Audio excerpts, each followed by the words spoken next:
नमस्कार। मैं doctor Vijay Narayan Tiwari, assistant professor MEd विभाग, शिक्षा संकाय, संतोषीदास पीजी कॉलेज, कादीपुर, सुल्तानपुर, उत्तर प्रदेश। प्रिय विद्यार्थियों, शिक्षा में अनुसंधान, जैसा कि आपने इस विषय वस्तु के अंतर्गत अनुसंधान कैसे किया जाता है, एक रिसर्च स्कॉलर अपने उन समस्याओं को कैसे समाधान करने के लिए आगे बढ़ता है, उसके लिए क्या क्या आवश्यक चीजें होती हैं, इन समस्त बिंदुओं पर प्रकाश डालने के लिए, आप तक इन चीजों को अवगत कराने के लिए जो कुछ भी वीडियो दिए जा रहे हैं, जो भी ज्ञान की वस्तु प्रदान की जा रही है, यह अगर हम एक सीक्वेंस से देखें, किसी प्रकार का कोई भी अनुसंधान कितनी भी समस्याग्रस्त हो, उसको बहुत ही आसानी के साथ, सरलतापूर्वक, रुचिकर ढंग से हम पूरा कर सकते हैं। क्योंकि शिक्षा में जो अनुसंधान का भाग चल रहा है, चाहे वो अनुसंधान की परिभाषा से लेकर के, चाहे उसके प्रकारों को लेकर के हो, चाहे उनकी विधियों पर हो, या जो चर थे उन चरों के प्रकारों पर, चरों के कर्तव्यों पर, उनके कौन कौन सी प्रक्रियाएं होती हैं, कब कहां पर किन चरों की वास्तविकता बढ़ जाती है महत्ता, कब किसकी कम हो जाती है, इन तमाम प्रसंगों पर चर्चा की जा चुकी है। अब हम देखेंगे कि जो शिक्षा में अनुसंधान करने की एक विधि ऐतिहासिक अनुसंधान की होती है, इसमें हम कैसे कैसे अनुसंधान को करते हैं और किस प्रकार की घटनाओं को लेते हैं, किस प्रकार की समस्याओं को लेते हैं, इसके क्षेत्र कहाँ से पाए जाते हैं और इसका प्रोसेस क्या होता है। तो अगर आप वीडियो को सब्सक्राइब ना किए हों तो सबसे पहले इसे सब्सक्राइब कर लें और आप इन विषय वस्तुओं को अगर दैनिक रूप से नियमित श्रोता या पाठक के रूप में इसे देखते हैं, सुनते हैं, तो इस पर आप कमेंट करिए, इसे अधिक से अधिक शेयर करने का प्रयास करिए। तो कह रहे थे कि शिक्षा में अनुसंधान के अंतर्गत ऐतिहासिक अनुसंधान या ऐतिहासिक उपागम माने हिस्टोरिकल अप्रोच या हिस्टोरिकल रिसर्च क्या होता है। तो देखिए, जैसे इसके पहले हमने देखा कि जो प्रयोगात्मक भाव थे, चाहे वह प्रयोगशाला प्रयोग का था, चाहे क्षेत्र प्रयोग का था जिसको हम घटना स्थल प्रयोग भी कहते हैं, या क्षेत्र अध्ययन का था जिसे हम घटना स्थल अध्ययन कहते हैं, फील्ड स्टडी के रूप में। इन जगहों पर हमने पाया कि जो अध्ययन की सामग्री होती है, जो विषय वस्तु की सामग्री होती है, जहां से हम समस्याओं को चयन करते हैं, वे भिन्न भिन्न स्थलों से हमको प्राप्त होती हैं और उसी के आधार पर समस्या की परिस्थिति को देखते हुए सामाजिक या संस्थागत जिस भी रूप में होती है, व्यक्तिगत या सामूहिक रूप में, हम उन समस्याओं को समाधान करने के लिए परिकल्पनाओं को न्यायाधीश आदि का निर्माण करते हैं, प्रदत्तों का संकलन करते हैं और उसका विश्लेषण करते हैं, स्पष्टीकरण करते हैं, फिर परीक्षण करते हैं और अंत में मूल्यांकन और निष्कर्ष निकाल करके प्रतिवेदन में रिपोर्टिंग कर देते हैं, जो भावी अनुसंधान के लिए एक बेस बनता है, एक क्षेत्र तैयार होता है। अगर ऐतिहासिक अनुसंधान का विषय क्षेत्र लेना हो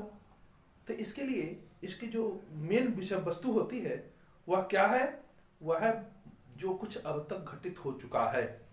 जो अतीत के अनुभव हैं, जो अतीत की घटनाएं हैं और जो अतीत की शैक्षिक व्यवस्था रही है वो कैसे रही, उनका आज के इस जीवन में कितनी उपादेयता है। इन उपादेयता को, इसकी महत्ता को समझने के लिए हम ऐतिहासिक अनुसंधान को अपनाते हैं। ऐतिहासिक अनुसंधान एक ऐसा अनुसंधान है जिसमें व्यक्ति के अनुभवों को, जो अब से इसके पहले जो भी लोग हो चुके हैं उनके क्या विचार रहे हैं, उनकी क्या सोच रही है, वे किस प्रकार से कार्य को करने में समर्थ होते थे, क्यों वे असफल होते थे, क्यों वे सफल होते थे, उनके राज क्या थे, वित्त व्यवस्था क्या थी, शासन व्यवस्था क्या थी, शैक्षिक व्यवस्था क्या थी, मनोवैज्ञानिक स्तर क्या था, समाजशास्त्री स्तर क्या था। इन तमाम चीजों पर जब हम दृष्टिपात करते हैं तो चूंकि जो बीत चुका है ऐसी चीजों को तो हम देखे हैं नहीं, लेकिन उस समय के जो अभिलेख हैं, जो संग्रहालय हैं, जो कुछ मुद्राएं हैं, जो कुछ उस समय के मूर्तियां हैं, जो कुछ पाषाण लेख हैं, शिलालेख हैं, इनके आधार पर, रिकॉर्डों के आधार पर, डायरियों आदि के आधार पर, आत्मकथाओं आदि के आधार पर हम उन घटनाओं को चरों के रूप में लेते हैं और उसी के आधार पर हम समस्याओं का समाधान करने के लिए आगे बढ़ते हैं और यह अध्ययन करते हैं, यह खोज करते हैं कि जो चीजें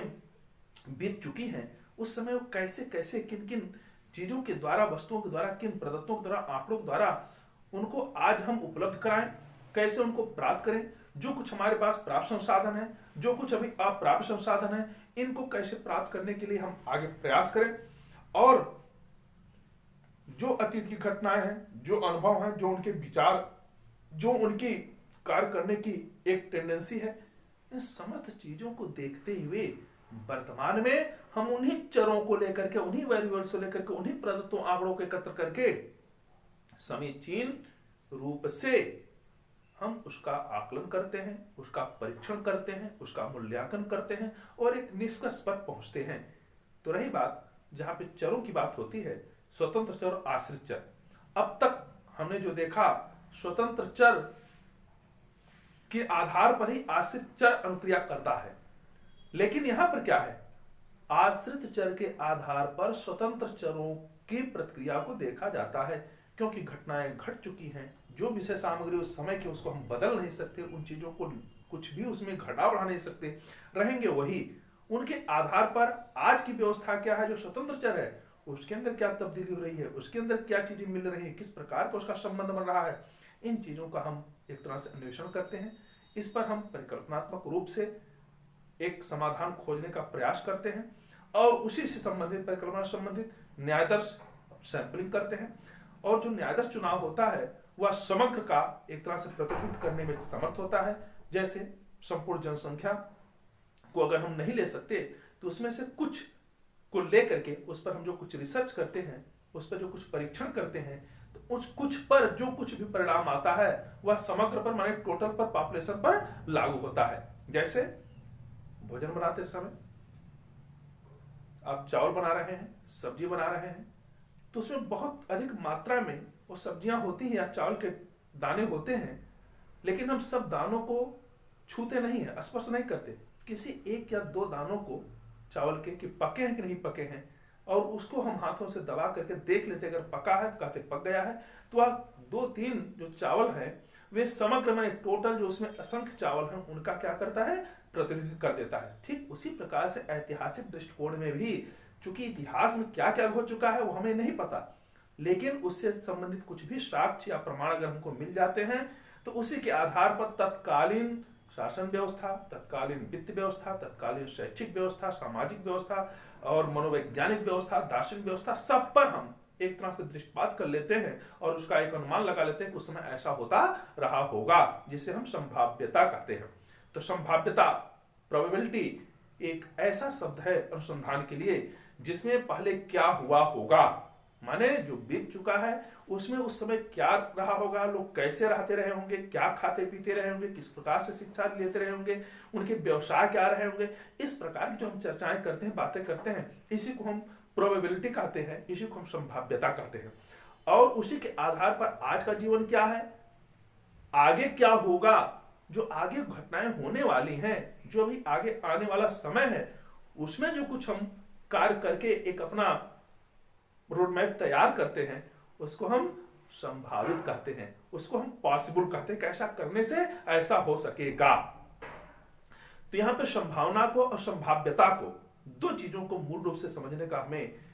अवसर मिला है कि संभाव्यता अर्थात जो अतीत घटनाएं घट चुकी हैं उस समय लोग कैसे किस प्रकार से रहे होंगे, जो एक कुछ साक्ष्य प्राप्त कर रहे होंगे, उस साक्ष्य के आधार पर उनके व्यवहार कैसे रहेंगे, उनके अनुभव क्या रहे होंगे, इन तमाम चीजों का जो आकलन करते हैं, असेसमेंट करते हैं, वे सब क्या होते हैं, प्रोबेबिलिटी अर्थात संभाव्य के रूप में होते हैं, संभाव्यता के रूप में होते हैं। लेकिन जो कुछ अब होने वाला है, जो कुछ भविष्य में भी होगा, उसके लिए हम संभावना, पॉसिबिलिटी को प्रयोग में लाते हैं। तो आइए हम ये समझने का प्रयास करते हैं कि ऐतिहासिक अनुसंधान या ऐतिहासिक उपागम, ऐतिहासिक प्रणाली किस प्रकार से कार्य को करती है। तो सबसे पहले आप ये जानने का प्रयास करें कि जो ऐतिहासिक उपागम हिस्टोरिकल अप्रोच है, इसमें जो चीजें होती हैं, का लिखा है पूर्व में घटित घटनाओं का वर्तमान में पुनर्व्याख्या करना। कहने का प्राय है कि जो पूर्व में माने अतीत में जो कुछ घटनाएं घट चुकी हैं, जो कुछ हमारे अनुभव हैं, जो कुछ हमारे उस समय की शिक्षा प्रणाली रही है, जो कुछ हमारे कार्य करने की विधियां रही हैं, उन समस्त चीजों का वर्तमान में पुनर्व्याख्या करना, री इंटरप्रिटेशन करना। यानी जो चीज हमने देखा भी नहीं, सुना भी नहीं, झेला भी नहीं, उनको आज के समय में उसकी व्याख्या करना, उसको पुनः प्रस्तुत करने का प्रयास करना। किसके आधार पर? उस समय के कुछ जो आंकड़े हैं, जो प्रदत्त हैं, जो डाटा हैं, उनको कलेक्ट करके जो प्राप्त होते हैं उनके आधार पर, और वर्तमान में जो कुछ डाटा हैं, इन दोनों का परस्पर संबंध देखते हुए, इनका विश्लेषण करते हुए, व्याख्या करते हुए हम इस चीजों को निश्चित रूप से बताने में समर्थ हो जाते हैं कि तब क्या था, अब क्या है,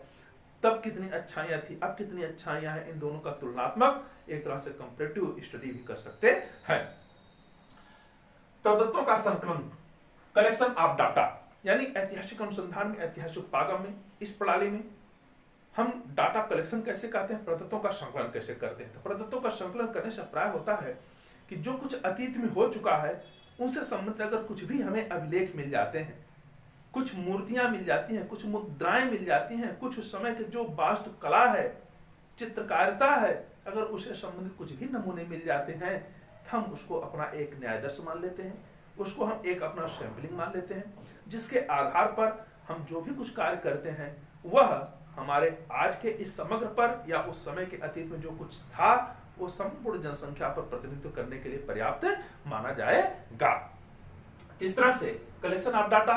इसको कलेक्शन कैसे करते हैं, इसके जो क्षेत्र होते हैं वह दार्शनिक आधार पर होते हैं, शैक्षिक आधार पर होते हैं, मनोवैज्ञानिक आधार पर होते हैं और सामाजिक आधार पर होते हैं। सामाजिक आधार का प्राय है उस समय के रहन सहन, खान पान, बोल भाषा इत्यादि क्या थे। दूसरी बात आती है मनोवैज्ञानिक आधार, अर्थात उस समय लोग सोचते क्या थे, किस प्रकार से कार्य करने के लिए आगे बढ़ते थे। उनका जो शैक्षिक आधार था, उनकी जो पठन पाठन की विद्या थी, कार्य करने की विद्या थी, सीखने सिखाने की विद्या थी, व्यवहार परिमार्जन के जो स्रोत थे वो कैसे थे, इन तमाम चीजों को हम कलेक्ट करते हैं। यही इनके सोर्स होते हैं, यही प्रदत्तों का संकलन करने का एक माध्यम होता है कि उस समय की चीजों को जो कुछ वस्तुएं आज भी प्राप्त हैं, जैसे तमाम प्रकार के शिलालेख हैं, भूखंड हैं, तमाम प्रकार के खंडहर हैं, तमाम प्रकार के भवन हैं, भित्त चित्र हैं,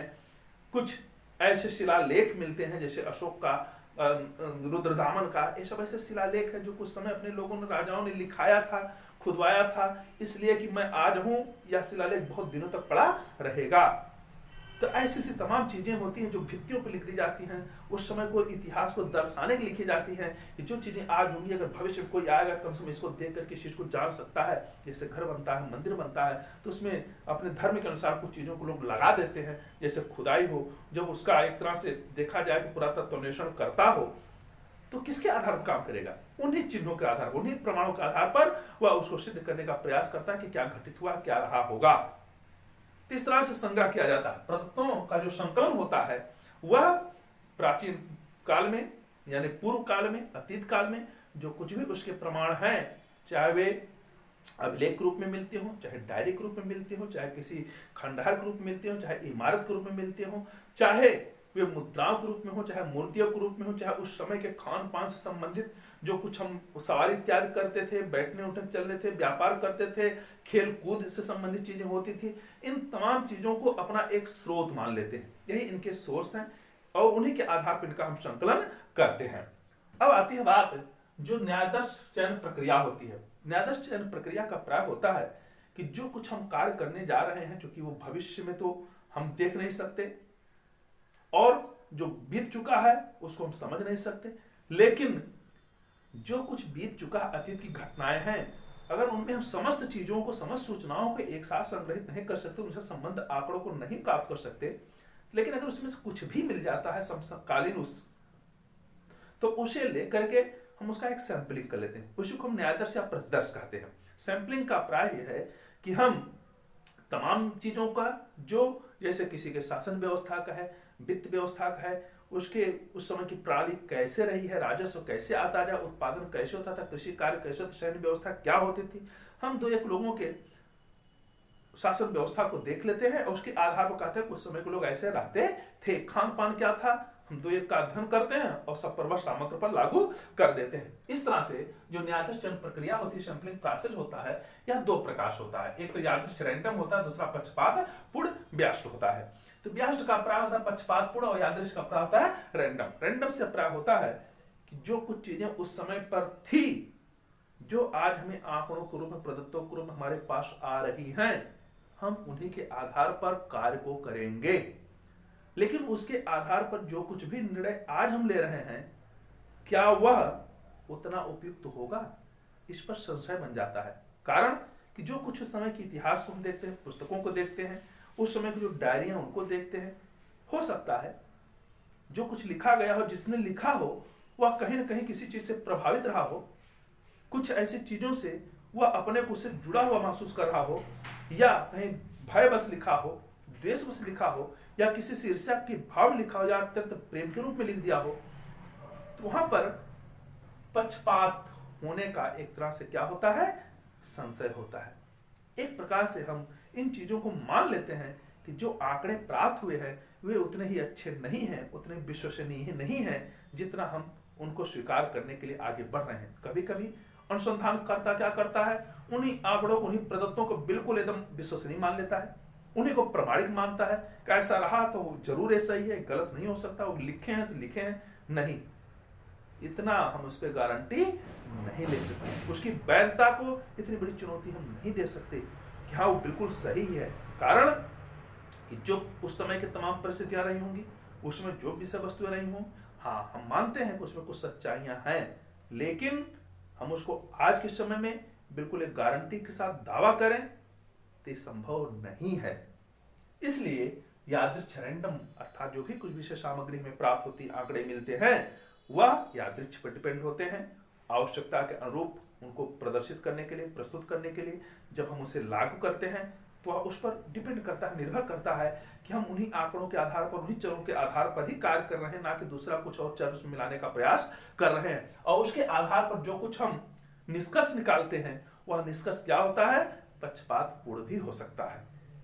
यानी अगर 2-4 लोगों ने इस प्रकार से कहा तो हमने कहा कि हम भी वही कहते हैं, क्योंकि बहुत से लोगों ने इसको ऐसी निष्कर्ष में निकाला है, तो मेरा भी कहना यही है, मेरा भी निष्कर्ष है यही होगा। क्या पक्षपात होने का थोड़ा सा भय होता है। संभाव्यता का नियम अर्थात न्यायादर्श चयन में माने संभाव्यता, लॉ ऑफ प्रोबेबिलिटी, प्रोबेबिलिटी का प्राय हमने बताया कि जो कुछ घटित हुआ होगा, यह बताता है कि इस समय के लोग खान पान ऐसा था, सोच ऐसी थी, उनकी शासन व्यवस्था ऐसी रही, इसका मतलब उस समय के लोग बहुत ही प्रसन्न रहे होंगे। या तमाम प्रकार की गुलाम प्रथा चलाई गई थी, जिसमें कहा जाता था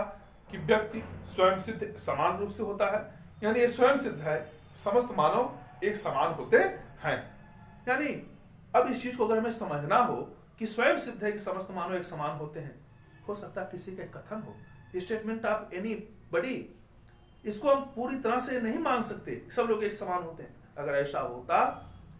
तो सबको एक समानता का अधिकार मिलता, समान रूप से कार्य करने का अधिकार मिलता, सब लोग समान रूप से उठते, बैठते, बोलते, सब कुछ करते, समान रूप से खान पान, हर चीज, वेशभूषा, बोलचाल सब कुछ होता। लेकिन नहीं, ऐसा नहीं हो पाता है। वर्ग के आधार पर तमाम प्रकार के ऐसे दिक्कतें सामने को झेलनी पड़ी हैं, तो हम इन चीजों को गारंटी नहीं ले सकते। इसीलिए हम इसे संभाव्यता का नियम, संभाव्यता के नियम पर लागू करते हैं कि जो संभाव्यता है, लॉ ऑफ प्रोबेबिलिटी है, माने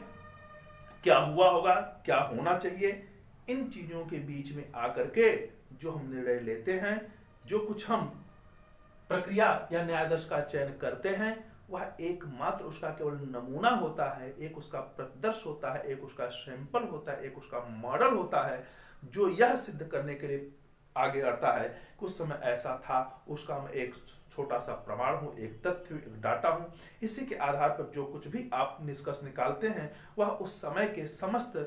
समजातीय जो कुछ भी होमोजीनियस है उस पर यह लागू होगा। पुनर्व्याख्या, रीइंटरप्रिटेशन, अर्थात इसमें और दूसरी चीज क्या होती है, माने इसकी पुनर्व्याख्या करने की आवश्यकता क्यों पड़ी, क्योंकि उस समय की जो खान पान, रहन सहन, बोल भाषा या शैक्षिक व्यवस्था, सामाजिक व्यवस्था या मनोवैज्ञानिक व्यवस्था चलती थी, क्या वह वर्तमान के लिए उपादेय है?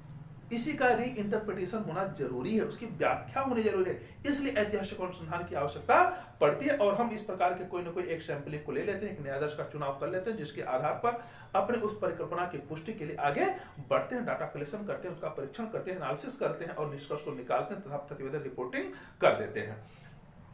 अब आती है बात ऐतिहासिक प्रदत्तों के स्रोत, सोर्सेज ऑफ हिस्टोरिकल डाटा, यानी जो हिस्टोरिकल डाटा है, जो प्रदत्त हैं, इन प्रदत्तों के स्रोत क्या हैं, ये मिलते कहां से हैं? तो आप देखेंगे कि दो प्रकार के मूल रूप से ऐतिहासिक प्रदत्तों के स्रोत माने जाते हैं। पहला स्रोत होता है स्वोद्देश्य और अनवधानिक स्रोत। माने सोद्देश और अनवधानिक स्रोत से प्राप्त होता है deliberate and inadvertent sources. Deliberate and inadvertent sources, तो डेलिबरेट का प्राप्त होता है सोद्देश माने उद्देश्य के साथ। कुछ कार्य जो प्राचीन समय में होते थे वे उद्देश्य के साथ किए जाते थे, और कुछ क्या होते थे अनवधानिक माने इनएडवर्टेंट का प्राप्त होता है, उसमें बहुत ज्यादा ध्यान नहीं जाता था कि हमारा जो आज कुछ कार्य कर रहे हैं भविष्य के लिए कोई एक नमूना होगा, एक प्रमाण के रूप में होगा, ऐसा नहीं, बल्कि उसकी सुंदरता साज सज्जा आज के लिए लोग ऐसा भवन निर्माण चित्रकारिता आज को कर लेते थे मान लीजिए, तो वह नहीं साबित करना चाहते थे कि कभी इतिहास के पन्नों में लिखा जाएगा, भविष्य में इसका पुनर्व्याख्या करने की आवश्यकता पड़ेगी। लेकिन हम इन दोनों चीजों को क्या मानते हैं, एक स्रोत के रूप में, सोर्सेज ऑफ हिस्टोरिकल डाटा के रूप में मानते हैं, क्योंकि जो कार्य हम डेलिबरेट या इनएडवर्टेंट के रूप में लेते हैं, स्रोत के रूप में लेते हैं, वे सोद्देश और अनवधानिक स्रोत के रूप में जो प्राप्त होते हैं, पहला ये होता है और दूसरा होता है प्राथमिक स्रोत और गौड़ स्रोत, जिसे प्राइमरी एंड सेकेंडरी सोर्स के रूप लेते हैं। यानी जो ऐतिहासिक प्रदत्तों के स्रोत के अगर पूछा जाए कि कितने विभाग होते हैं, कौन कौन से होते हैं, तो आप निश्चित रूप से दो लिखेंगे। पहला होगा सोद्देश और अनवधानिक स्रोत, जिसको हम इंग्लिश में डेलिबरेटेड एंड इनएडवर्टेंट सोर्स कहते हैं, और दूसरा होता है प्राथमिक स्रोत और गौड़ स्रोत, जिसे हम प्राइमरी एंड सेकेंडरी सोर्सेज के रूप में कहते हैं। अब देखिए जो पहला हमारा स्रोत है डेलिबरेट एंड इनएडवर्टेंट सोर्स का, अर्थात जिसे हम कहते हैं सोद्देश और अनवधानिक स्रोत के रूप में, अब इन दोनों को हम समझने का प्रयास करते हैं। जैसे सोद्देश क्या होता है, जैसे आत्मकथाएं, पेंटिंग्स, डायरी, ये क्यों लिखी जाती है, शिलालेख, तमाम प्रकार के जो आजकल के भवन निर्माण इत्यादि, किला फोर्ट आदि बनाए गए हैं, उससे क्या साबित होता है कि इतिहास में हम अपने को दर्ज करेंगे, स्वर्णाक्षरों में हम अपने को अंकित करेंगे, जिससे भविष्य के लोग जब आएंगे इस चीज को देखने का प्रयास करेंगे तो उसमें क्या होगा, लोग ये कहेंगे यही देखो प्रमाण है, उस समय के शासन व्यवस्था है, उस समय के रहन सहन है, उस प्रकार के भवन निर्माण है, उस समय की चित्रकला है, वास्तुकला है, भित्ति चित्र है, मुद्राएं हैं, शिलालेख हैं, उस समय के जो पशु हैं उनके जो रहन सहन है, जो खान पान की व्यवस्था है, जो कुछ व्यवसायिक वृत्ति है, इन समस्त चीजों को हम सोद्देश्य करते हैं, अर्थात उद्देश्य के साथ करते हैं। जो उद्देश्य के साथ उस समय किया गया कार्य रहा वह आज के लिए क्या है, एक डाटा के रूप में, प्रमाण के रूप में, आंकड़ों के रूप में है। और दूसरा होता है अनवधानिक स्रोत। अनवधानिक स्रोत से प्राप्त होता है जहां पर हम ध्यान कम देते हैं, जिसका हम एक चीज नहीं निकालते कि भविष्य के लिए किसी और के लिए यह बहुत ही उपयोगी सिद्ध होगा। जैसे मिट्टी का घड़ा बनता था, मृदभांड पहले से बनाए जाते थे, चाहे वह आपका मेसोपोटामिया को देखें या सिंधु घाटी की सभ्यता को देखें, वहां से ही ये जो मृदभांड है मिट्टी के घड़ों के बनाने की प्रक्रिया चालू हुई है, देखने को वहां से मिलती है। हम तो मृदभांड को मान सकते हैं, लेकिन जो उसमें सुंदर सजावट की जा रही है, यह सुंदर सजावट सुंदर लगने के लिए उस समय व्यक्ति जब उन चीजों को बनाता है, अपनी चीजों को सजाता है, घर को सजाता है, बर्तनों को सजाता है, तो अपने अनुकूल उसमें आकर्षित करने का प्रयास करता है, जिसका यह होता है कि वह अपनी प्रसन्नता के लिए, अपने संतुष्टि के लिए इस प्रकार का कार्य कर रहा है। इसलिए इसे अनवधानिक रूप में लेते हैं, अर्थात ये इतिहास में जाकर के, आगे भविष्य में जाकर के उसके गर्त में या कोई प्रमाण बने या ना बने, इसकी उसकी इच्छा नहीं होती है, बल्कि वह अपनी संतुष्टि के लिए, अपने उस आकर्षण के लिए, सुंदरता के लिए उनको सजाता है, बनाता है। इसी प्रकार से तमाम प्रकार की चित्रवृत्तियां होती हैं, माने दीवारों को सजाना, पेंटिंग करना, उसमें तमाम प्रकार के फोटोग्राफ लगाना, जो आकृतियां होती हैं भवन निर्माण की, उसमें तमाम प्रकार कटिंग करना, शेर है, हाथी है इत्यादि, जो देवी देवताओं इत्यादि मूर्तियों की कटिंग की जाती है, ये सब क्या है, एज ए सुंदरता के लिए, एक ब्यूटीनेस के लिए, आकर्षण के लिए। इस तरह से जो सोद्देश की जाती हैं और दूसरी जो अनवधानिक रूप में होती हैं, ये दोनों स्रोत एक ही होते हैं, यानी ये कहीं न कहीं से हमें ऐतिहासिक प्रदत्तों के रूप में हमें प्राप्त होते हैं, स्रोत के रूप में प्राप्त होते हैं। अगर हमें इन आंकड़ों को एकत्र करना है जो शोधेश होते हैं, हमें किसी का आत्मकथाओं को देखना पड़ेगा, जो कुछ डायरियां उनको देखना पड़ेगा, जो कुछ पेंटिंग्स उस समय होती है तो उसको देखना पड़ेगा, उस समय जो शिलालेख रहे उनको देखना पड़ेगा, उस समय जो मुद्राएं रही उनको देखना पड़ेगा, जो उस समय के धर्म के आधार पर पूजा पाठ होता था उनकी मूर्तियों को देखना पड़ेगा, उस समय के क्या रहन सहन के स्तर रहे होंगे उनसे संबंधित जो कुछ भी हमें रिकॉर्ड्स मिलते हैं उनको भी देखना जरूरी होता है। इसी तरह से जो अनवधानित स्रोत होते हैं कि जो कुछ भी लोग पहनने के लिए, ओढ़ने के लिए, खाने पीने के लिए क्या आवश्यक समझते थे, किन चीजों पर ज्यादा लालायित होते थे, ऐसे समस्त जो श्रृंगार, वास्तुकला, चित्रकला, आर्ट संबंधित चीजें हैं वे सब भी एक स्रोत के रूप में है, ऐतिहासिक स्रोत के रूप में है और उनको हम अनवधानिक स्रोत के रूप में ग्रहण करते हैं। अब आती है बात कि जो प्राथमिक स्रोत और गौड़ स्रोत किसे कहते हैं, प्राइमरी एंड सेकेंडरी सोर्सेज क्या होते हैं, यानी ऐतिहासिक घटनाओं या ऐतिहासिक तथ्यों या प्रदत्तों को अगर एकत्र करना है तो उसके लिए प्राथमिक और द्वितीयक या गौड़ जैसे कहा जाता है, ऐसे स्रोत कौन कौन से होते हैं, तो आइए इसको जानने का प्रयास करते हैं। देखिए जो प्राथमिक स्रोत होते हैं यानी जो प्राइमरी सोर्सेज होते हैं उसमें क्या क्या होता है, आधिकारिक मिनट्स, रिपोर्ट इत्यादि, यानी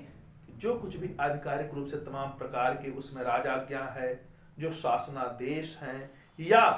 जो कुछ विवरण पत्र लिखे गए हैं, जो कुछ अभिलेख लिखे गए हैं या जो कुछ हमारे प्रतिवेदन तैयार किए गए हैं जिसके आधार पर हम प्रत्यक्ष रूप से इतिहास को देख रहे हैं, कुछ लोग उसमें सम्मिलित हुए हैं, तो हम इतिहास के प्राथमिक स्रोत को उसे मानते हैं जो प्रत्यक्ष रूप से हमारे सामने घटित हो रहा है। जैसे आज क्या हो रहा है, आज हम इसके साथ बैठे हुए हैं, देख रहे हैं, भविष्य में कुछ दिनों बाद अगर इसी चीज पर चर्चा करनी है तो एक तरह से प्राथमिक स्रोत के रूप में हो जाएगा कि मैंने इसे देखा, ऐसा हो रहा था, इस प्रकार की व्यवस्थाएं चल रही थी,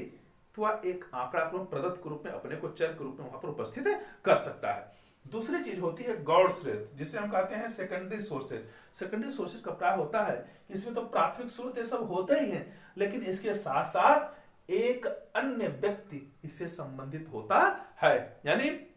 जो मैंने देखा वो तो ठीक है, लेकिन इसके साथ साथ कुछ और लोग भी इसके प्रमाण हैं जो ये सिद्ध कर सकते हैं कि उस समय की चीजें कैसे होती थी, लोगों का रहन सहन क्या था, खान पान क्या था, शिक्षा व्यवस्था क्या थी, उनकी सोच क्या थी, उनका दर्शन क्या था, शिक्षण विधियां क्या थी या उनकी मेडिकल व्यवस्था क्या रहती थी। तो हमें जो कुछ भी प्राप्त करना है, जो कुछ भी आंकड़ों को प्रदत्त करना है, स्रोतों के रूप में लेना है, एक तो प्राथमिक माने प्राइमरी सोर्स तो है ही है, लेकिन साथ साथ कुछ अन्य भी उसके सहायता के लिए पहुंच जाते हैं। ऐसे आंकड़ों को हम वहां पे ग्रहण कर लेते हैं जो सेकेंडरी सोर्सेज के रूप में माने जाते हैं। तो आपने देखा कि जो ऐतिहासिक प्रदत्तों के स्रोत हैं, जो सोर्सेज ऑफ हिस्टोरिकल डाटा हैं, उसमें मूल रूप से दो प्रकार के सोर्स पाए जाते हैं। पहला जो सोर्स होता है, स्रोत होता है, वह होता है स्वोद्देश और अनवधानिक स्रोत। स्वोद्देश का प्राय होता है जो उद्देश्य के साथ कोई कार्य किया गया हो, जैसे आत्मकथाएं, पेंटिंग्स, डायरी, शिलालेख आदि जो लिखे गए हैं, बनाए गए हैं, वे सब उद्देश्य के साथ थे। फिर दूसरा होता है अनवधानिक स्रोत, इसी का भाग है, जिसका अर्थ होता है कि जो किसी ऐतिहासिक लालसा के रूप में ना करके बल्कि अपने साज श्रृंगार और सुंदरता आदि के रूप में हम अपनी संतुष्टि के लिए किए थे, आज वह क्या है, एक तरह से अनवधानिक स्रोत के रूप में, ऐतिहासिक प्रदत्त के रूप में हमें प्राप्त होता है। दूसरा जो होता है इसका मूल रूप से प्राथमिक स्रोत और गौड़ स्रोत। प्राथमिक और गौड़ स्रोत का प्राय होता है, प्राथमिक यानी प्राइमरी और गौड़ को सेकेंडरी या द्वितीयक स्रोत कहते हैं। तो इनका प्राय होता है कि जो प्राथमिक स्रोत माने जिसमें प्रत्यक्ष रूप से घटना से संबंधित जो व्यक्ति होता है या जो वस्तु होती है, एक चीज। दूसरी चीज होती है कि जो कुछ भी उसमें आधिकारिक रूप से शासनादेश या कुछ मिनट्स, प्रपत्र ऐसे तैयार किए गए, प्रतिवेदन तैयार किए गए हैं, जिसके आधार पर आज हम कार्य कर रहे हैं। जैसे होता है ना, हमारी शिक्षा नीति इतने दिन पहले की बनी हुई, आज भी हम उसी पर कार्य कर रहे हैं, ये हमारे प्राथमिक है, ये हमारे प्राइमरी सोर्सेज हैं। लेकिन इसके साथ साथ उस समय क्या हुआ था वो मैं भी देखा था, वो सोर्सेज जो थे, जो स्रोत मिल रहे हैं वो भी तो थे ही, लेकिन उसके साथ कुछ अन्य लोग भी इससे जुड़े हुए हैं जो उसके गवाह के रूप में हमारे सामने प्रस्तुत हैं। इसीलिए देखिए आप लिखा समाचार पत्र है, वर्षों बाद घटना का विवरण, यानी कई वर्ष बीत गए उसके बाद उस घटना के विवरण कि हाँ मैं छोटा था तो इस प्रकार की घटनाएं घटी थी, अरे यार उस समय देखो मेरे साथ होते, उनसे भी पूछ लो। तो द्वितीय स्रोत के रूप में लोग आ जाते हैं, यानी प्रत्यक्ष घटना के साथ एक अन्य व्यक्ति से संबंधित जो हो वही क्या है, सेकेंडरी सोर्सेज माना जाता है। तो अब आप निश्चित रूप से समझ गए होंगे कि प्राथमिक स्रोत क्या होता है और द्वितीय क्या, गौण स्रोत क्या होता है। प्राथमिक स्रोत में अनुसंधानकर्ता स्वयं उसका प्रत्यक्ष गवाह होता है। जो द्वितीयक स्रोत है उसमें अनुसंधानकर्ता प्रत्यक्ष गवाह के साथ साथ उसके साथ कोई एक अन्य व्यक्ति और प्रमाण के रूप में जुड़ जाता है, जिसे हम सेकेंडरी सोर्सेज के रूप में मानते हैं। अब आइए हम ये देख जानने का प्रयास करते हैं जो ऐतिहासिक अनुसंधान की प्रक्रिया है, प्रोसेस ऑफ हिस्टोरिकल रिसर्च, ये कैसे चलती है। तो इसके अंतर्गत आप देखेंगे यहाँ पर हमने एक समग्र रूप लिया है, मैंने इसमें सारे चीजों को पॉइंट टू पॉइंट ला करके दिखाने का प्रयास किया गया है। अगर इसकी सीरियल को हम जान लेते हैं, समझ लेते हैं, तो किसी भी प्रकार का ऐतिहासिक अनुसंधान करने में हमें काफी कुछ मदद मिल जाती है। जैसे सबसे पहला जो स्टेप होता है, इसमें 9 स्टेप दिए गए हैं। पहला स्टेप क्या है, समस्या का चयन, माने सिलेक्शन ऑफ प्रॉब्लम। समस्या का चयन का प्राय होता है कि हम पहले क्षेत्र को पहचानें, वह ऐतिहासिक क्षेत्र कौन सा है, सामाजिक क्षेत्र है या उस समय की शासन व्यवस्था का क्षेत्र है, राजनीतिक है या मनोवैज्ञानिक क्षेत्र रहा है, अथवा जो क्षेत्र हमारा है वह शैक्षिक है, शिक्षा का है। उस शिक्षा में तमाम चीजें आ जाती हैं। उस समय का पठन पाठन क्या था, विधियां क्या थी, उस समय का दर्शन क्या था, उस समय का मनोविज्ञान क्या था, उस समय के जो कुछ कलाकृतियां कैसे थी, उस प्रकार की चिकित्सा पद्धति क्या थी, ये सारी चीजें शैक्षिक दृष्टिकोण में आ जाती हैं। तो समस्या का चयन अर्थात हम जिस प्रकार की समस्या से संबंधित कार्यों को करना चाहते हैं सबसे पहले उसका चयन करें। यानी जैसे होता है ना, गांधी दर्शन का आज के समय में औचित्य, अगर हमें इन चीजों को देखना तो हम गांधी को देखना तो उनको दर्शन को समझे, लेकिन उनसे संबंधित जो पुस्तकें, उनसे संबंधित जो लोग रहे हैं, ऐसे लोगों को, उनकी पुस्तकों आदि को हम प्राइमरी सोर्स के रूप में लेकर के और उनसे संबंधित जो कुछ भी और चीजें मिलती हैं सेकेंडरी के रूप में लेकर के हम समस्या का चयन कर सकते हैं। तो सबसे पहली बात है हम समस्या का चयन करें। दूसरा होता है समग्र का स्पष्टीकरण, अर्थात समग्र माने पॉपुलेशन यूनिवर्स से प्राय होता है कि जो भी कुछ हम कार्य करेंगे उस समय के समग्र लोगों पर यह चीजें लागू होंगी। अर्थात गांधी अगर ऐसे थे तो उनके विचार को मानने वाले लाखों लाख करोड़ों लोग थे, इसलिए अगर एक व्यक्ति गांधी दर्शन से प्रभावित है हम सबको प्रभावित मान लेते हैं। इसी कहा जाता है समग्र का स्पष्टीकरण, अर्थात मैं जो कहता हूं मेरे अनुयायी सब लोग उसको मानने को तैयार हैं, यही होता है समग्र का स्पष्टीकरण। अगला आता है प्राप्त प्रदत्तों की पर्याप्त उपलब्धता। प्राप्त प्रदत्तों की पर्याप्त उपलब्धता का प्राय होता है कि जो कुछ पर्याप्त मात्रा में प्रदत्त हमें उपलब्ध है कि नहीं है। जो ऐतिहासिक संघटनाओं को कार्य के रूप में आज हम समस्या के रूप में ले रहे हैं, उसको अपना उद्देश्य बना रहे हैं, क्या जो आंकड़े हैं, जो प्रदत्त हैं, जो हमें उपलब्ध हैं, क्या इनकी मात्रा, इनकी पर्याप्त रूप से उपलब्धता है।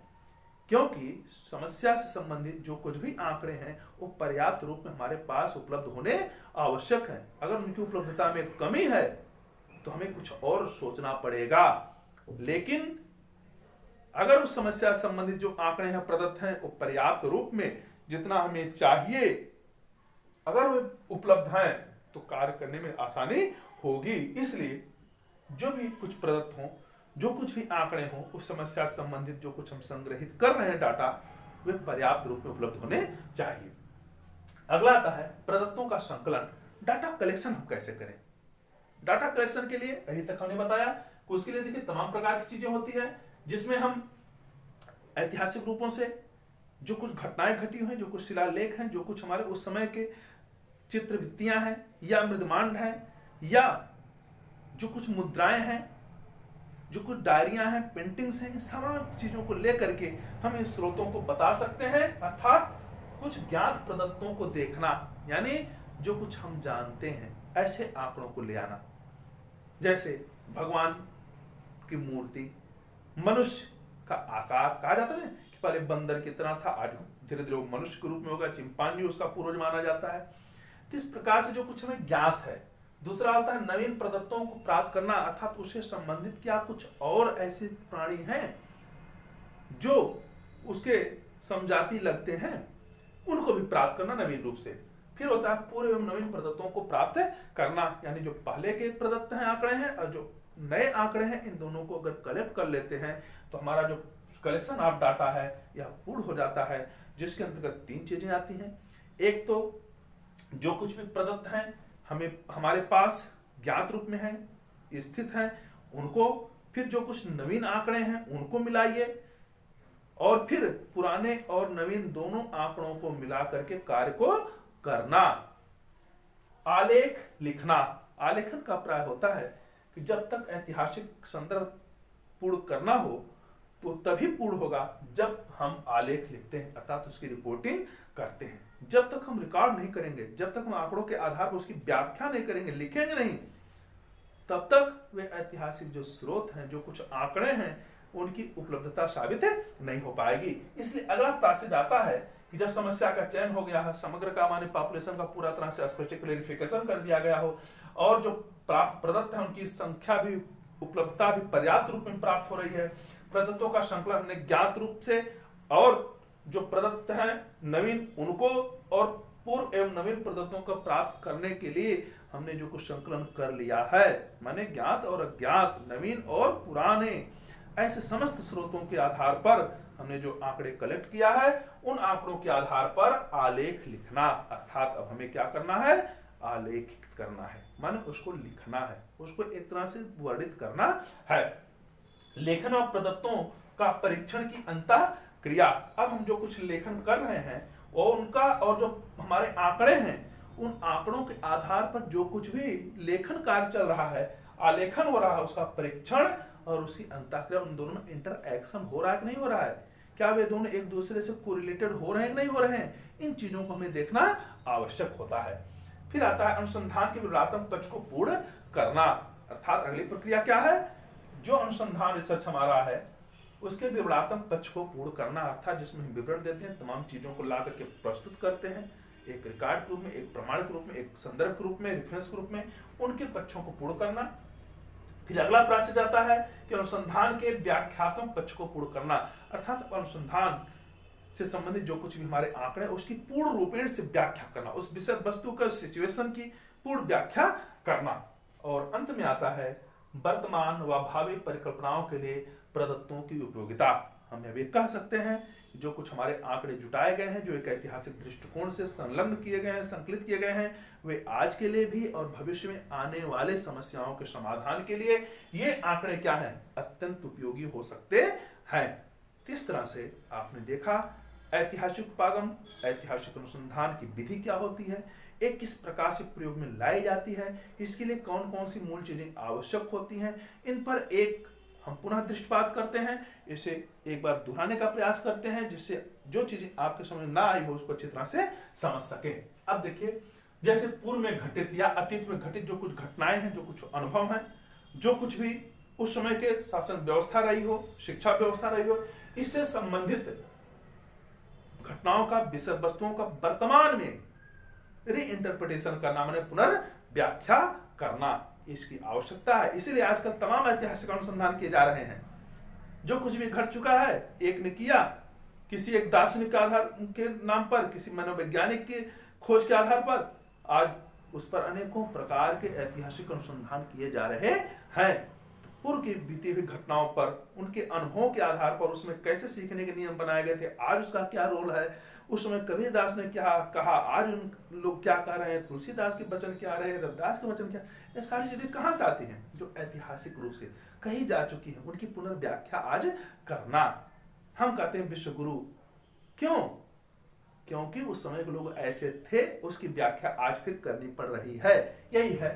ऐतिहासिक उपागम, यही है ऐतिहासिक अनुसंधान। प्राचीन काल में हमारे क्या ग्रंथ थे, आज के ग्रंथ क्या है, उस समय की क्या शिक्षण व्यवस्था थी, आज क्या, उस समय क्या संस्कार थे, आज के क्या है, इन तमाम प्रकार के अनुभवों की, उन प्रकार के ग्रंथों की, घटनाओं की जो पुनर्व्याख्या करना, यही ऐतिहासिक उपागम का मूल उद्देश्य होता है।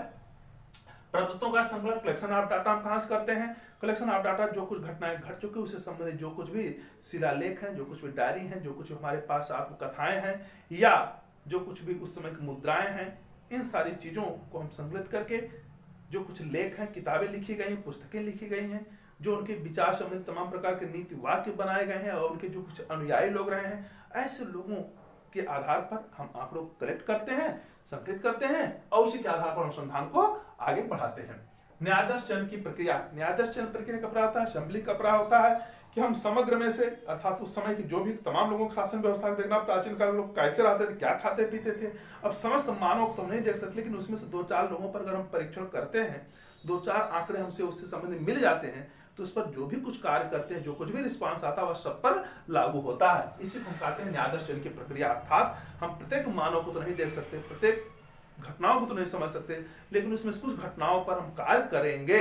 जिसके आधार पर या सिद्ध करेंगे कि उस समय ऐसा होता था, वह सब पर एक समान लागू होगा। जो हमारा न्यायाधीश होगा, जो हमारी सैंपलिंग होगी, जो हम चयन करते हैं, प्रक्रिया पर लेते हैं,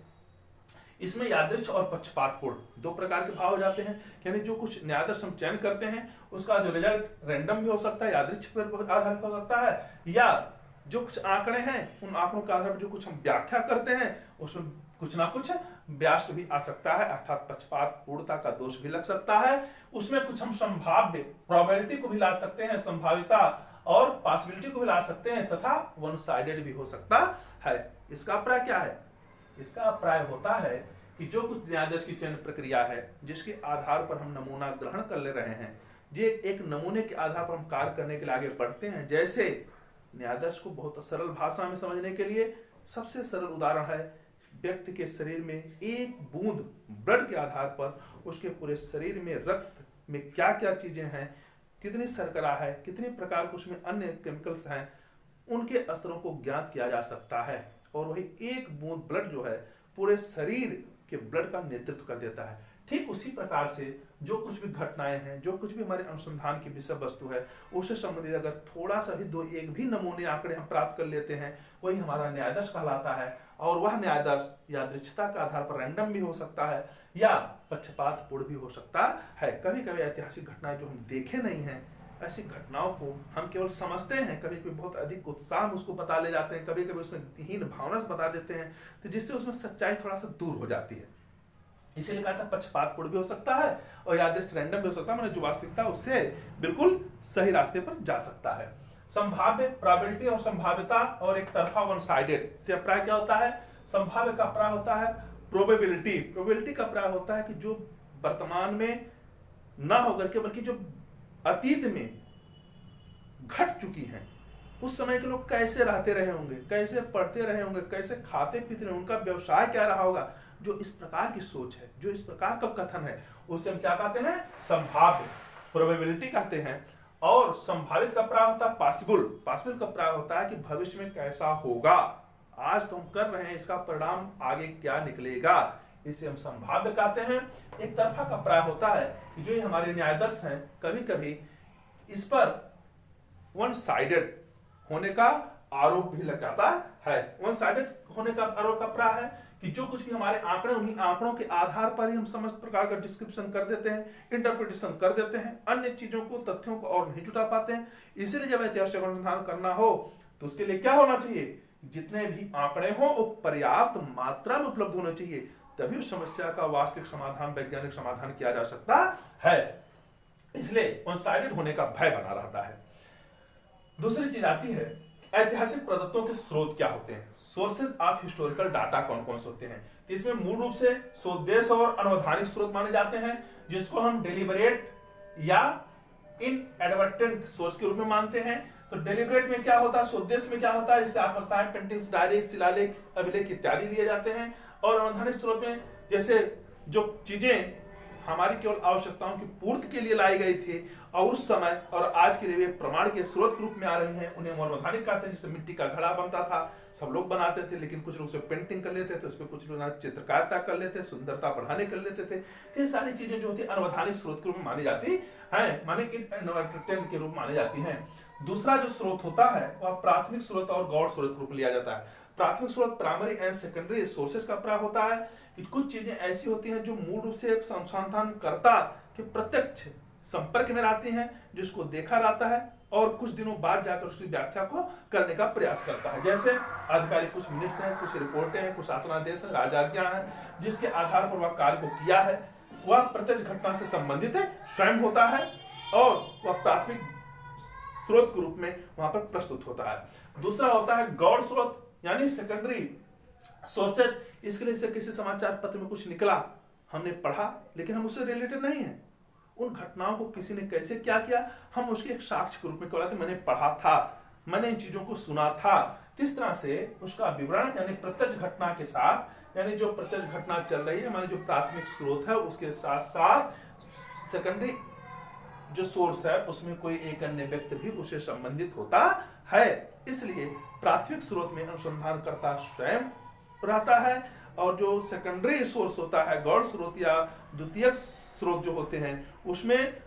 अनुसंधानकर्ता के साथ साथ कोई अन्य व्यक्ति भी उससे संबंधित होता है, जिसे हम गौड़ स्रोत के रूप में कहते हैं। ऐतिहासिक अनुसंधान की जो प्रक्रिया चलती है वह 9 स्टेप में यहाँ बताई गई है। जैसे समस्या का चयन करना पहला प्रोसेस होता है, फिर दूसरा होता है समग्र का स्पष्टीकरण करना, मैंने जो टोटल पॉपुलेशन है, जो यूनिवर्स है, उसको किस प्रकार से हम व्याख्यायित करेंगे, उसको एक तरह से क्लियर करना। प्राप्त पद्धतियों की पर्याप्त उपलब्धता, माने जो आंकड़े हों जो हमारे पास इसमें उपलब्ध है वो पर्याप्त रूप में होने चाहिए। और चौथा आता है प्रदत्तों का संकलन, जो हमने प्रदत्त का आंकड़ों का संकलन किया है वो 3 आधार पर होना चाहिए। पहली बात, जो ज्ञात प्रदत्त है उनको देखा जाए, जो हमारे पास आंकड़े उपलब्ध है उसको पहली बात देखा जाए। दूसरा जो होता है नवीन प्रदत्तों को प्राप्त करना, या जो चीजें अभी नहीं प्राप्त हुई उनको प्राप्त करने का प्रयास किया जाए। और तीसरा होता है पूर्व एवं नवीन प्रदत्तों को प्राप्त करना, यानी जो प्रदत्त हमें प्राप्त हो चुके हैं या मिलने वाले हैं या जो मिल चुके हैं उनको कलेक्ट करना, अपने पास ला करके संग्रहित करना। इसके आधार पर अगला प्रोसेस शुरू होता है आलेख लिखना, आलेखन का, यानी अब हमें ड्राफ्टिंग करना है, उसको अच्छी तरह से वर्णित करना है, किस प्रकार से हमें कार्य को करना है। लेखन व प्रदत्तों का परीक्षण की अंतःक्रिया, और इसी के आधार पर जो कुछ हम लेखन करते हैं उसमें जो आंकड़े उसमें प्रदर्शित कर रहे हैं, उसमें जो उनका यूज कर रहे हैं, विश्लेषण के रूप में ले रहे हैं, उनके परीक्षण की अंतःक्रिया, अर्थात उनमें अंतःक्रिया कैसी है उनका परीक्षण टेस्टिंग भी करना। फिर 7वां आता है अनुसंधान के विवरणात्मक पक्ष को पूर्ण करना, माने अनुसंधान का जो विवरणात्मक पक्ष है जिसमें तमाम प्रकार के आंकड़ों को ला करके हम एज ए प्रमाण एफिडेविट के रूप में प्रस्तुत करते हैं, उनको अच्छी तरह से उसके पक्ष को, विवरणात्मक पक्ष को पूर्ण करना। फिर आता है 8वां स्टेप इसका, अनुसंधान के व्याख्यात्मक पक्ष को पूर्ण करना, अर्थात प्रत्येक सिचुएशन की, प्रत्येक घटना के उन आंकड़ों के आधार पर उनकी यथोचित व्याख्या करना। और 9वां और अंतिम होता है वर्तमान व भावी परिकल्पनाओं के प्रदत्तों की उपयोगिता, अर्थात जो आंकड़े हैं वे वर्तमान में किस प्रकार से उन्हें संकलित किया और उनका भविष्य में क्या उपयोगिता होगी, इस प्रकार से उनकी परिकल्पनाओं के लिए आंकड़ों की उपयोगिता को सिद्ध करना। लेकिन इसी के साथ साथ डालेन व मौली ने 5 पदों का उल्लेख किया है, यानी जैसे ऐतिहासिक अनुसंधान की जो प्रक्रिया चल रही है ये तो एक सब के लिए है, लेकिन इसमें कुछ अनुसंधान वैज्ञानिकों के द्वारा किसी ने 5 पद की प्रक्रिया लिया है, किसी ने 3 पद की प्रक्रिया लिया है। तो जैसे 5 पद की प्रक्रिया जो है वह वार्डन और मौलिक के द्वारा ली गई है, अर्थात इसमें से एक पद हो जाता है 1 से लेकर के 3 तक, दूसरा पद हो जाता है चौथा 4 वाला, और जो तीसरा पद होता है वह आलेखन और लेखन पर होता है, और फिर चौथा 5वां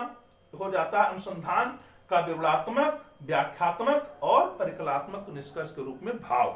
तो 5 स्टेप में जो होता है वह क्या है, समस्या का चयन करना, समग्र का एक तरह से विश्लेषण करना, फिर आंकड़ों का संग्रह करना, आंकड़ों का परीक्षण करना और रिपोर्ट तैयार करना। इसको वार्डन और मौली ने बताया। लेकिन उसी के साथ साथ एक और नाम आता है हाकेट का, जिन्होंने त्रिपदी प्रक्रिया को दिया है। हाकेट का ने यह त्रिपदी प्रक्रिया माना कि जो प्रोसेस होते हैं तो केवल 3 ही होते हैं। तीनों में क्या क्या होते हैं, जैसे सबसे पहला होता है कि जो कुछ भी शोध सामग्री है उसको एकत्र किया जाए, और जो शोध सामग्री अगर हम एकत्र कर लेते हैं फिर उसका मूल्यांकन किया जाए, और मूल्यांकन के आधार पर फिर रिपोर्टिंग की जाए, यानी जो भी समस्या है उससे संबंधित आंकड़ों को एकत्र करना, फिर आंकड़ों का मूल्यांकन करना, उसके आधार पर फिर रिपोर्ट प्राप्त करना। एक त्रिपदी प्रोसेस होता है, माने ट्राइप प्रोसीजर के रूप में चलता है। इस तरह से आपने देखा कि जो शिक्षा में अनुसंधान का ऐतिहासिक अनुसंधान या उपागम का भाग है, यह आपके लिए टेट, सीटेट, नेट एवं शोध कार्य के लिए तथा तमाम प्रतियोगी परीक्षाओं के लिए बहुत ही आवश्यक है। दैनिक जीवन में इसकी तमाम आवश्यकता है। अगर आप इस वीडियो को 1 बार 2 बार 3 बार देखते हैं तो ये दावा है कि आप इन चीजों को बहुत अच्छी तरह से समझ सकेंगे, इसके आधार पर अपने कार्य को उन्नत बना सकेंगे, इसमें वैज्ञानिकता, विश्वसनीयता ला सकते हैं। हाँ, एक चीज बताना है कि जो इस प्रकार के अनुसंधान होते हैं इसमें वैज्ञानिक दृष्टिकोण का उतना अधिक वैधानिकता नहीं पाई जाती है, क्योंकि कुछ आंकड़ों के आधार पर ही हम अतीत की घटनाओं की व्याख्या करते हैं जो बहुत ही वैज्ञानिक रिजल्ट के रूप में नहीं आते हैं। इसलिए ऐसे अनुसंधानों को हम वैज्ञानिक अनुसंधान की श्रेणी में पूर्ण रूप में नहीं रख सकते। इनको आंकड़ों के आधार पर सिद्ध करते हैं, इसलिए जो कुछ भी आंकड़े हमें प्राप्त हैं उसी के आधार पर रिजल्ट देते हैं, निष्कर्ष देते हैं और भविष्य के लिए अपनी परिकल्पनाओं को तैयार करते हैं। उनके आंकड़ों को एक तरह से संग्रहित करके भविष्य के लिए देते हैं, किसके आधार पर और कार्य किया जा सकता है। तो इस तरह से अगर ये वीडियो आपको पसंद आया हो तो आप इसे लाइक करें, इस पर कमेंट करें, इसे अधिक से अधिक शेयर करें। चैनल से अगर पहली बार जुड़ रहे हैं तो इसे आप सब्सक्राइब करें और इसी तरह से ज्ञान विज्ञान की तमाम अनुसंधान संबंधित, तकनीकी संबंधित, मनोविज्ञान संबंधित, भाषा शिक्षण संबंधित अगर विषय वस्तु को आपको तत्काल प्राप्त करना है तो जो बेल आइकन है, घंटी के निशान जो दिखाई पड़ रहा है, उसको दबाएं।